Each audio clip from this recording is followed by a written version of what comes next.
Bismillahirrahmanirrahim. Assalamualaikum warahmatullahi wabarakatuh. Alhamdulillahi haqqa hamdih. Wassalatu wassalamu ala khairi khalqih Muhammadin wa alih. Para shaimun, shaimat yang saya muliakan, pada kesempatan yang sangat berbahagia ini, mari kita selalu bersyukur kehadirat Allah Subhanahu wa Ta'ala atas nikmat-nikmat yang telah diberikan kepada kita, mulai dari nikmat iman, nikmat Islam, nikmat kesehatan, dan nikmat panjang umur. Dengan nikmat-nikmat ini, alhamdulillah, kita bisa menyaksikan kehadiran bulan yang amat sangat mulia ini, yaitu bulan Ramadan. Bulan Ramadan sebelumnya ada 2 bulan yang termasuk bulan yang istimewa, yaitu bulan Rajab dan bulan Sya'ban. Ya. Bulan Rajab menurut para ulama adalah bulan yang sangat cepat. Kemudian bulan Ramadan, bulan Sya'ban lebih cepat daripada bulan Rajab. Lalu kemudian bulan Ramadan perjalanannya sangat-sangat cepat. Dan kita yang masih hidup dan dapat menyaksikan kehadiran bulan Ramadan ini adalah merupakan suatu rahmat sekaligus menjadi kenikmatan tersendiri. Banyak di antara saudara kita, keluarga kita yang telah mendahului kita, mereka tidak bisa menyaksikan bulan Ramadan yang amat sangat agung pada tahun 1442 Hijriah ini. Atau mungkin ada di antara saudara kita, keluarga kita, dapat menyaksikan bulan Ramadan pada tahun ini, tetapi tidak bisa menikmatinya secara maksimal. Mungkin karena sedang sakit, atau mungkin ada faktor-faktor lain. Nah, sehingga bagaimanapun juga kita yang dalam keadaan sehat, mari kita selalu bersyukur. Mari kita manfaatkan kehadiran bulan Ramadan ini secara maksimal. Kedua kalinya adalah selawat dan salam kita haturkan kepada junjungan kita, Nabi Agung, Nabi besar Muhammad sallallahu alaihi wasallam. Beliau adalah seorang nabi dan rasul yang diutus oleh Allah di akhir zaman ini kepada umat manusia secara keseluruhan, dengan agama yang dibawa bersifat universal dan dengan mukjizat yang amat sangat agung, yaitu Al-Quranul Karim. Agama yang dibawa oleh baginda Rasulullah sallallahu alaihi wasallam berbeda dengan agama yang dibawa oleh nabi-nabi terdahulu, meskipun sama-sama Islam. Nabi terdahulu diutus oleh Allah hanya kepada kaumnya. Dan ini yang sering kita sebut bahwa mereka itu dakwahnya bersifat lokal. Berbeda dengan Nabi kita bersifat universal. Agama yang dibawa oleh nabi-nabi terdahulu bersifat temporal. Berbeda dengan agama yang dibawa oleh baginda Rasulullah sallallahu alaihi wasallam, berlaku sampai akhir zaman. Agama yang dibawa oleh nabi-nabi terdahulu hanya khusus pada kaumnya. Sedangkan agama yang dibawa oleh Nabi Muhammad sallallahu alaihi wasallam berlaku untuk seluruh umat manusia. Hadirin hadirat, shaimun shaimat rahimakumullah. Pada kesempatan ini saya diberikan giliran oleh takmir atau oleh pengurus masjid atau katakanlah oleh panitia bulan Ramadan di Masjid Nurul Yakin Bau Lombok. Pada bulan Ramadan tahun 1441 saya sudah menyampaikan bahwa ada dua musuh umat manusia yang jika pertarungan itu tidak dimenangkan oleh manusia akan berakibat fatal pada manusia itu sendiri. Musuh itu yang kita sebut dengan setan. Lalu yang kedua adalah hawa nafsu. Setan, seperti yang saya jelaskan pada tahun yang lalu di forum ini dengan cara seperti ini, dia akan menggoda manusia dari 4 arah. Dari arah depan, arah belakang, arah samping kiri, dan arah samping kanan. Setan tidak akan menggoda manusia dari atas. Karena jalur atas adalah tempat berlalu lalangnya para malaikat menyampaikan laporan kepada Allah perihal atau yang terkait dengan amal perbuatan manusia. Setan tidak berani menggunakan jalur atas sebab terhalang oleh lalu lalangnya para malaikat. Kemudian setan juga tidak akan menggoda manusia dari arah bawah. Karena di bawah itu ada hamparan bumi, di mana manusia bersujud pada hamparan bumi itu dalam rangka menghambakan diri kepada Allah Subhanahu wa ta'ala. Pada kesempatan ini saya akan menyampaikan 2 pintu gerbang yang akan dilalui oleh setan dalam melakukan godaannya terhadap manusia. Akan tetapi adalah baik jika sebelum saya menyampaikan 2 pintu gerbang yang akan dilalui oleh setan-setan tersebut, saya akan menyampaikan satu hadis yang menurut catatan adalah merupakan hadis qudsi yang terkait dengan niat kita dalam beribadah. Abu Hurairah menyebutkan bahwa Rasulullah sallallahu alaihi wasallam bersabda, "Bima yarwi an rabbih." Jadi Rasulullah bersabda bahwa Allah Subhanahu wa taala berfirman. Sebab ini adalah hadis qudsi. Jadi Rasulullah bersabda, qala Allah azza wa jalla,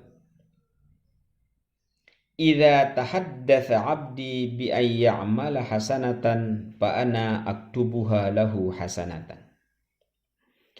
Apabila seorang hambaku berniat untuk melakukan suatu kebaikan, suatu perbuatan yang terpuji, fa ana aktubuha lahu hasanatan ma lam ya'mal, maka aku akan mencatatnya atau membalasnya dengan satu kebaikan jika dia itu tidak melaksanakannya. Fa idza 'amilaha fa ana aktubuha bi 10 amsalha. Apabila dia melaksanakan perbuatan baik yang diniatkan itu, maka aku akan mencatatnya atau membalasnya dengan 10 kali lipat pahala. Berarti pahala untuk melakukan suatu kebajikan yang diniatkan itu akan dibalas dengan pahala yang berlipat-lipat. Wa idza tahaddatsa bi ay ya'mala sayyi'atan fa ana aghfiruha lahu ma lam ya'malha. Jika seorang hamba berniat untuk melakukan suatu keburukan atau suatu kejahatan atau suatu dosa, fana aghfiruha lahu ma lam ya'malha, maka aku akan mengampuninya jika ia tidak jadi melaksanakannya. fa idza amilaha, apabila dia mengerjakannya, fa ana aktubuha lahu bimithliha, maka aku akan membalasnya dengan dosa atau dengan sanksi yang setimpal, sepadan. Begitulah rahmat Allah Subhanahu wa taala kepada umat manusia, khususnya kepada umat Nabi kita, Nabi besar Muhammad sallallahu alaihi wasallam, mengerjakan suatu perbuatan yang terpuji yang diniatkan akan dibalas dengan 10 pahala. Mengerjakan suatu kejahatan yang diniatkan akan dibalas dengan dosa yang setimpal atau sanksi yang setimpal. Apa maksud saya menyebut hadis ini? Maksud saya menyebut hadis ini terkait dengan niat kita menyambut bulan Ramadan. Ketika bulan Ramadan itu akan datang, maka setidaknya ada 3 niat yang harus kita lakukan. Ini setidaknya. Pertama adalah niyatu khatmil Quran li'iddati marrat. Kita itu harus berniat untuk menghatamkan Al-Quran berulang kali. Meskipun minimal 1 kali. Tapi kita niatkan 2 kali, 3 kali, 4 kali, bahkan 5 kali. Kalau ada waktu kita yang cukup slow, gitu ya, bisa saja 2 kali, 3 kali, sampai 4 kali. Tapi minimal adalah 1 kali. Pun kalau kita itu tidak mampu menghatamkan Al-Quran, minimal kita itu sudah berniat dan insya Allah akan mendapatkan pahala. Yang kedua, niyatut taubah as-sadiqah min jami'il dzunub as-salifah. Kita berniat untuk taubat yang jujur, taubat nasuha, dari totalitas dosa-dosa yang pernah kita kerjakan pada masa yang lalu. Jadi pada bulan Ramadan ini mari kita itu bertobat secara tulus dan jujur untuk tidak lagi mengulangi perbuatan-perbuatan dosa masa lalu. Lalu kemudian niat kita yang ketiga adalah niyatu ayyakuna hadha syahri bidayatu intilaqatan lil khairi wal amalis salih wa ila abad biiznillah. Kita niatkan bulan Ramadan ini sebagai titik tolak untuk melakukan perbuatan-perbuatan yang terpuji, amal-amal soleh untuk selamanya. Tentunya seizin Allah Subhanahu wa ta'ala. Hadirin, hadirat jamaah shaimun, shaimat yang saya muliakan. Sesuai dengan tema tadi, kita akan melihat 2 pintu gerbang yang akan menjadi jalur masuknya setan kepada diri manusia. Manusia adalah makhluk istimewa, sangat sentral, fungsinya sangat strategis di permukaan bumi ini. Manusia sangat mencintai 2 hal. Pertama, dia mencintai kehidupan abadi. Yang kedua, manusia mencintai harta yang tidak pernah terputus. Lalu 2 hal inilah oleh Allah Subhanahu wa ta'ala disebut sebagai pintu gerbang setan yang akan memasuki diri manusia. Pintu gerbang pertama maupun pintu gerbang yang kedua ini sesungguhnya sudah disebutkan oleh Allah Subhanahu wa ta'ala di dalam Al-Quran. Ketika manusia itu menghendaki kehidupan abadi, Al-Quran menggunakan istilah syajaratul khuldi atau jannatul khuldi. Kemudian yang kedua adalah mulkin la yabla, kekuasaan yang tidak pernah lapuk. Yang keduanya inilah,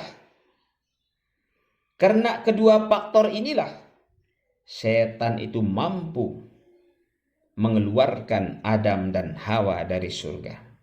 Begitu dahsyatnya godaan setan jika dia itu sudah masuk ke dalam diri manusia melalui jalur satu, jannatul khuldi, kehidupan abadi yang sangat dibanggakan oleh manusia.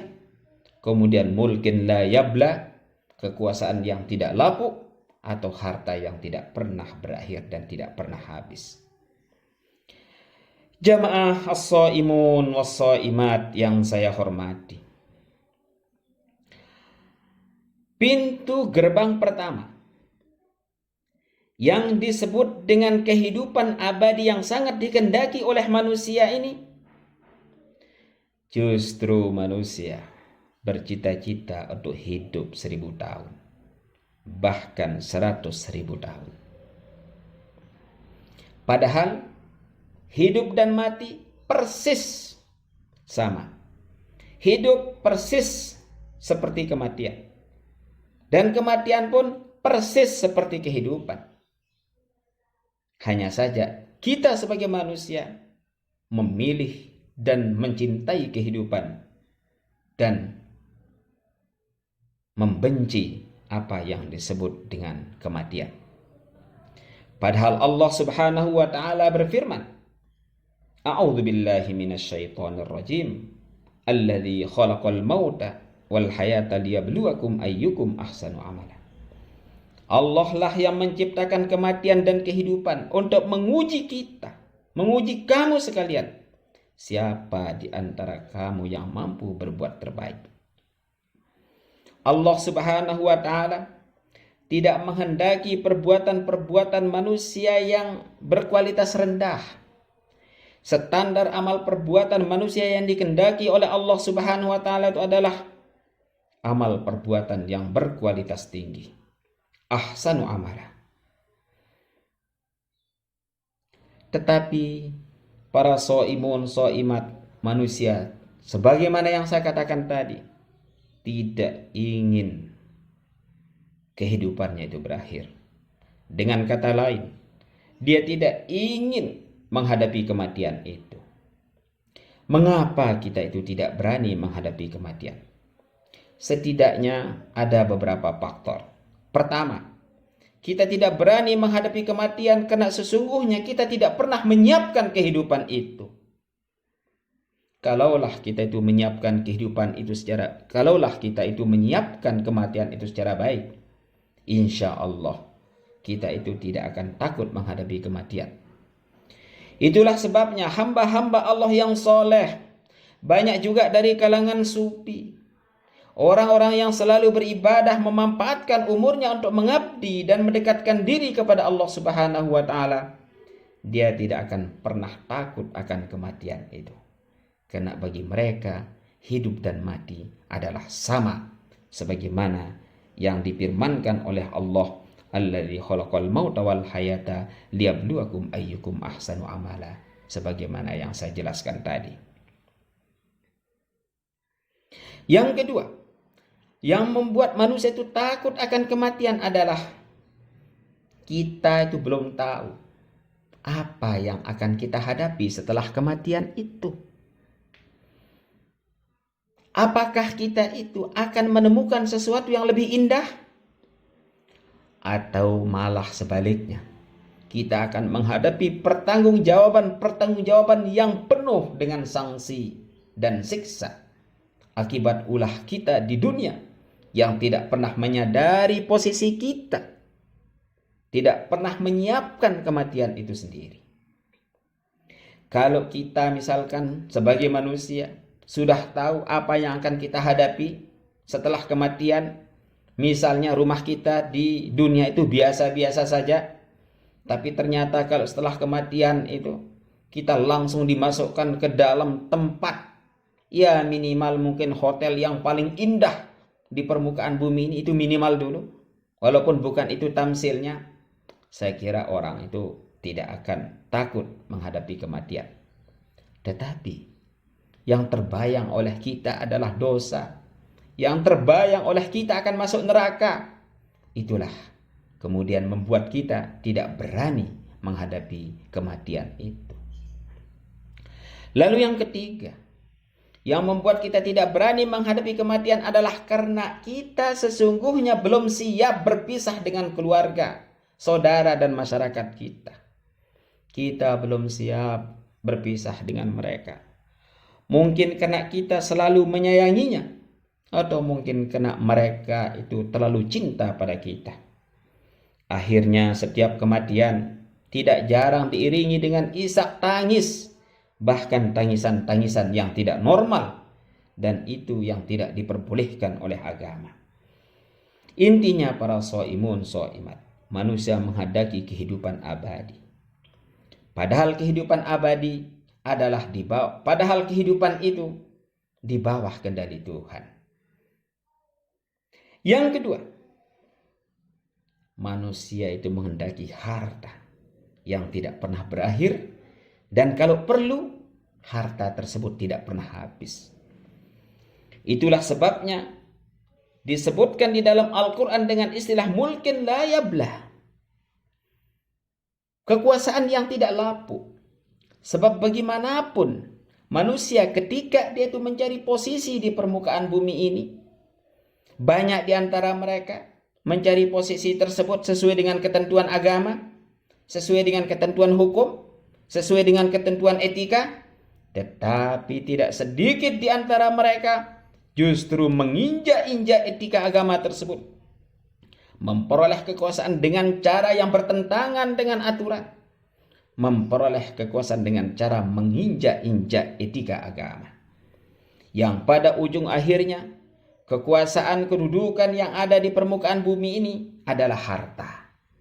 Oleh karena itu para ulama mengatakan mulkin la yabla adalah harta yang tidak pernah kunjung akhir, datang mengalir tanpa henti.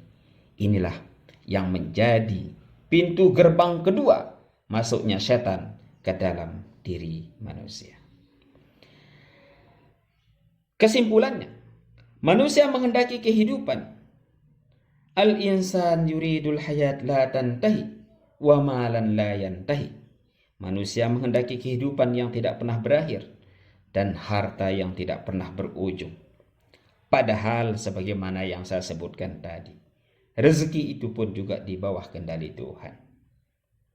Dua pintu gerbang masuknya setan yang selalu dicintai oleh manusia ini sesungguhnya adalah di bawah kendali Allah Subhanahu wa Ta'ala. Bagaimanapun manusia menghendaki hidup abadi, tapi ajal pasti akan menjemput. Bagaimanapun manusia menghendaki harta, toh juga Allah sudah menentukan jatahnya. Sejauh manusia itu tidak mencari harta dengan cara yang tidak normal.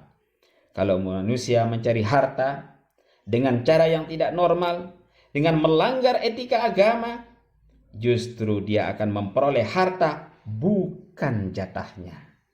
Harta yang diperoleh adalah bukan jatahnya. Para shaimun shaimat yang berbahagia, mengapa umur dan rezeki itu di bawah kendali Tuhan?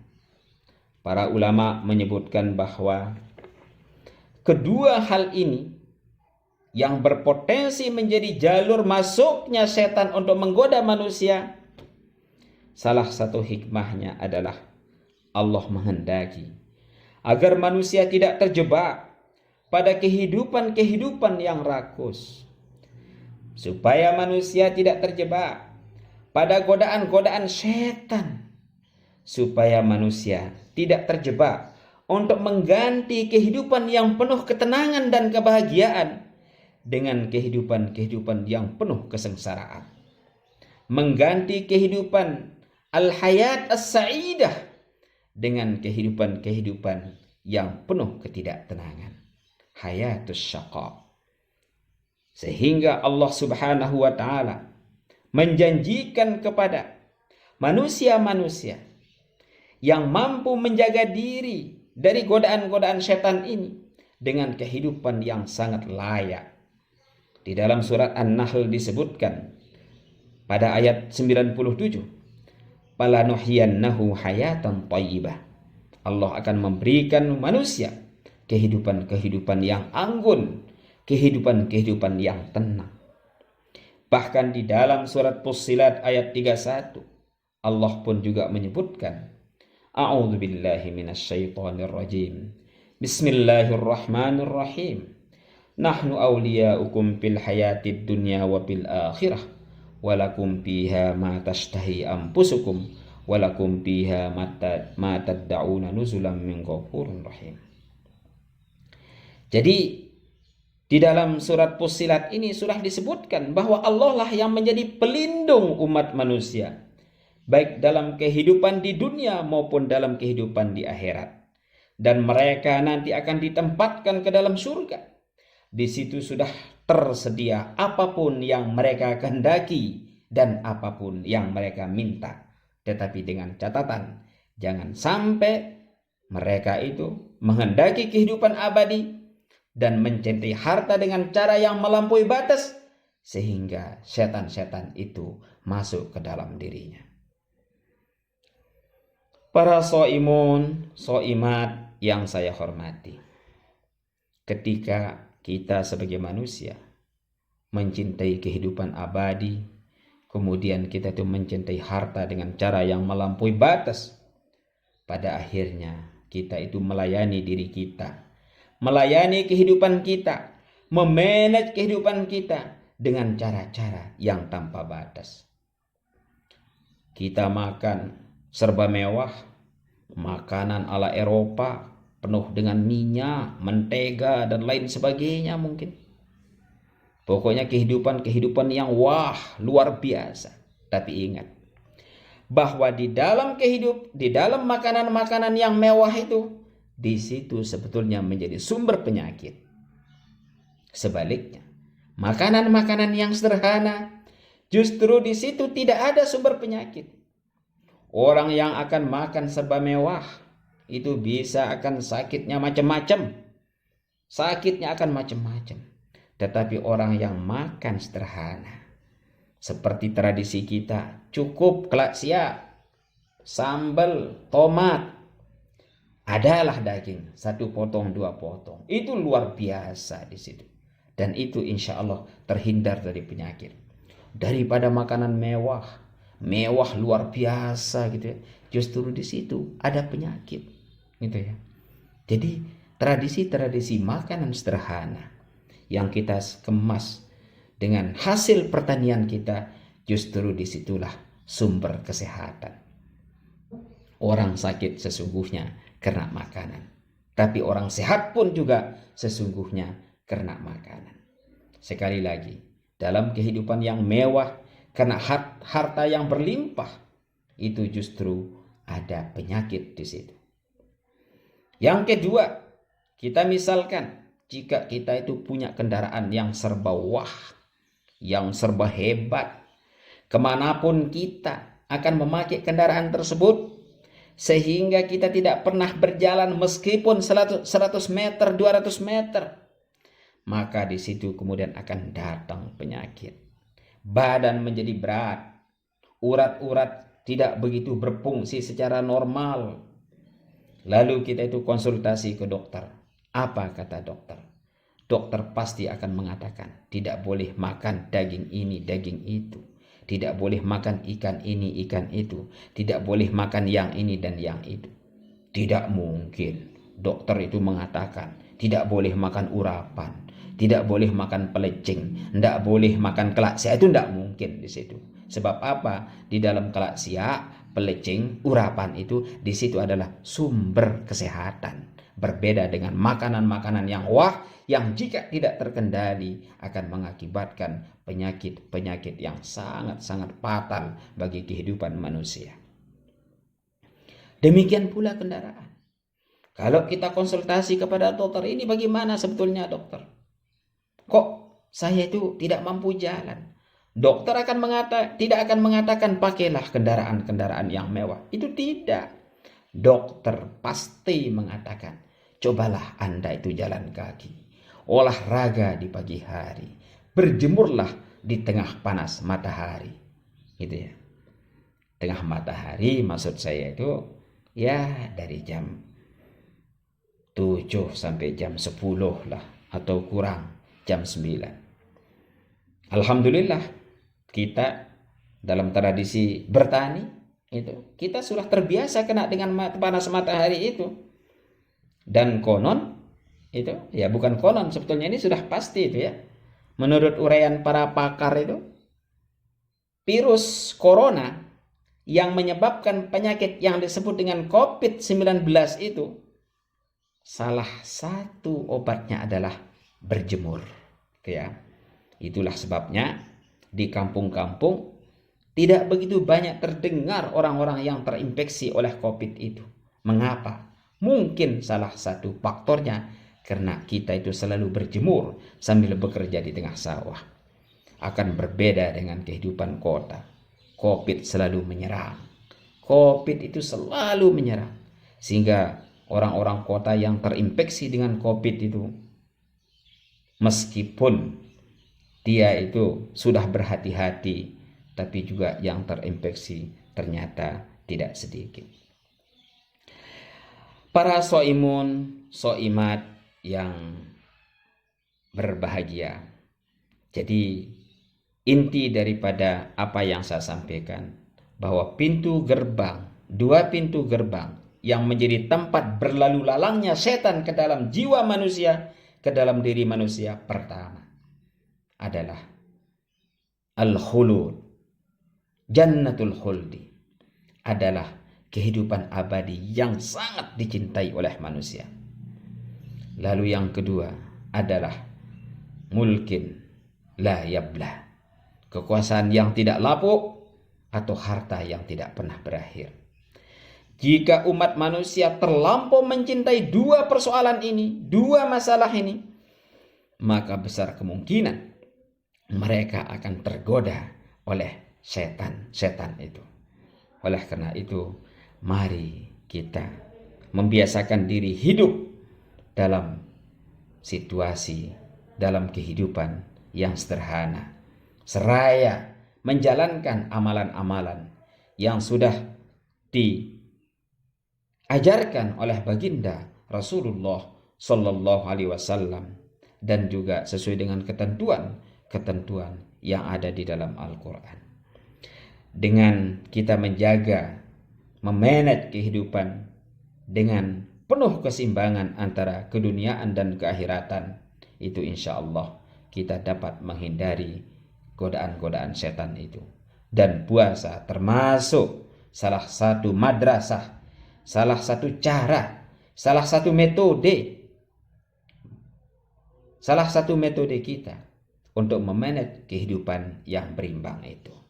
Saya kira demikian yang dapat saya sampaikan. Lebih kurangnya mohon maaf yang sebesar-besarnya. Jika ada tutur kata yang salah, sekali lagi saya mohon maaf yang sebesar-besarnya. Wabillahi taufiq wal hidayah. Wassalamualaikum warahmatullahi wabarakatuh. Hidup Pak Lombok.